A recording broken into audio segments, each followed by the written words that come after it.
Welcome back to the channel. तो आजकल Nora Fatehi का एक सॉन्ग जिसका नाम है सर के चुनर तेरे सर के बहुत ही ज़्यादा कंट्रोवर्सी में है और काफ़ी लोग कंफ्यूज है कि एक्चुअली हुआ क्या था और इस सॉन्ग को बैन क्यों किया गया। तो इसीलिए आज हम इस वीडियो में पूरी सिचुएशन को बिल्कुल सिंपल तरीके से समझेंगे। तो ये song film KD the devil का पार्ट है। जैसे ही ये सॉन्ग रिलीज हुआ तुरंत सोशल मीडिया पर वायरल भी हो गया।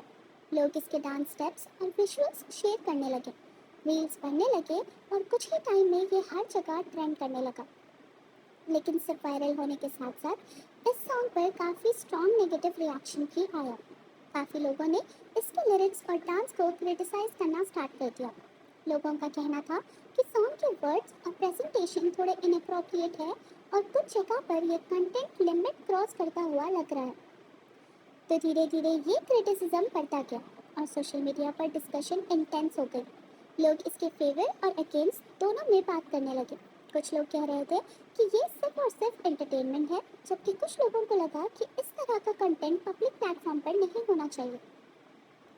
जब कंट्रोवर्सी और ज़्यादा बढ़ी तब इसके अगेंस्ट ऑफिशियल कंप्लेंट्स भी फाइल होने लगी। डिफरेंट ग्रुप्स और ऑर्गेनाइजेशंस ने इस पर ऑब्जेक्शन रेज किया। ये सिर्फ ऑनलाइन डिस्कशन तक लिमिटेड नहीं रहा, बल्कि अथॉरिटीज़ तक बात पहुंच गई। इसके बाद सिचुएशन और भी ज़्यादा सीरियस हो गई। रिपोर्ट्स के अकॉर्डिंग कुछ कमीशंस ने भी इस सॉन्ग के कंटेंट पर कंसर्न रेज किया, स्पेशली इस बात को लेकर कि सॉन्ग का इम्पैक्ट ऑडियंस पर क्या हो सकता है। जैसे जैसे प्रेशर बढ़ता गया वैसे वैसे एक्शन लेना स्टार्ट हुआ। धीरे धीरे ये सॉन्ग प्लेटफॉर्म से रिमूव होने लगा। यूट्यूब और दूसरे प्लेटफॉर्म पर भी ये अवेलेबल नहीं रहा जैसे पहले था। आखिर में ये कंफर्म हो गया कि इस सॉन्ग को बैन कर दिया गया है। मेन रीज़न ये था कि पब्लिक रिएक्शन काफ़ी ज़्यादा स्ट्रांग था, कंप्लेंट्स ज़्यादा हो चुकी थी और अथॉरिटीज़ ने डिसाइड किया कि इसे हटा दिया जाए।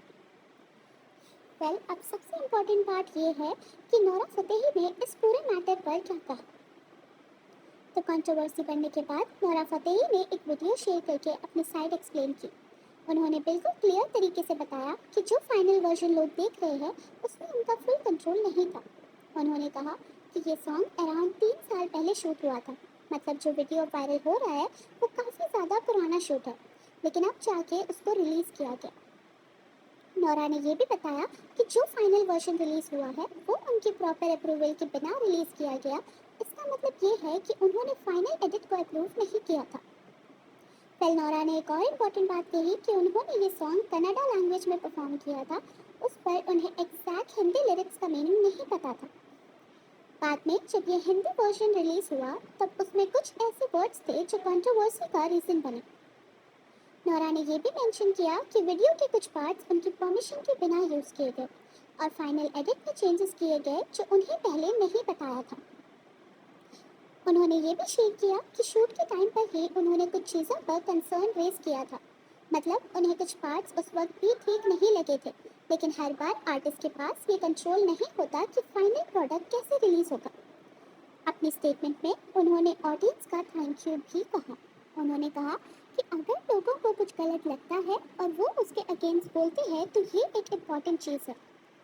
साथ ही नोरा ने एक बड़ा पॉइंट रेज किया कि इंटरटेनमेंट इंडस्ट्री में कई बार आर्टिस्ट के पास लिमिटेड कंट्रोल होता है।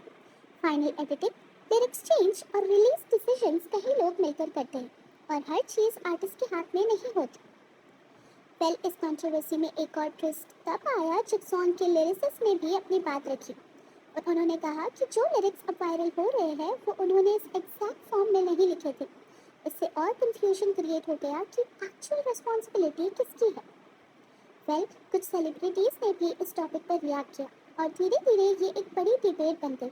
लोग बात करने लगे कि कंटेंट की लिमिट क्या होनी चाहिए, सेंसरशिप कितनी होनी चाहिए और एंटरटेनमेंट में फ्रीडम कितनी होनी चाहिए। अब अगर सिंपल वर्ड्स में समझे कि ये सॉन्ग बैन क्यों हुआ तो मेन रीजंस यही थे: strong public backlash, inappropriate content का एक्यूजेशन, मल्टीपल कंप्लेंट्स और अथॉरिटीज़ का इन्वॉल्वमेंट। ये सब फैक्टर्स एक साथ आए और फाइनली डिसीजन लिया गया कि सॉन्ग को रिमूव कर दिया जाए और बैन कर दिया जाए। तो ओवरऑल ये सिर्फ एक सॉन्ग की स्टोरी नहीं है, ये एक एग्जाम्पल है कि कैसे एक वायरल चीज़ जल्दी कंट्रोवर्सी में बदल सकती है। और कैसे पब्लिक रिएक्शन किसी भी कंटेंट का फ्यूचर डिसाइड कर सकता है। तो ये थी सिंपल और क्लियर स्टोरी नोरा फतेही के इस कंट्रोवर्शियल सॉन्ग के पीछे। आपका क्या ओपिनियन है इस पूरी कंट्रोवर्सी पर, मुझे कमेंट्स में ज़रूर बताना। क्या आपको लगता है कि सॉन्ग में जो एक्शन लिया गया वो सही था, या फिर ये सिर्फ एक ओवर रिएक्शन है? Well, thank you for watching, see you in the next one.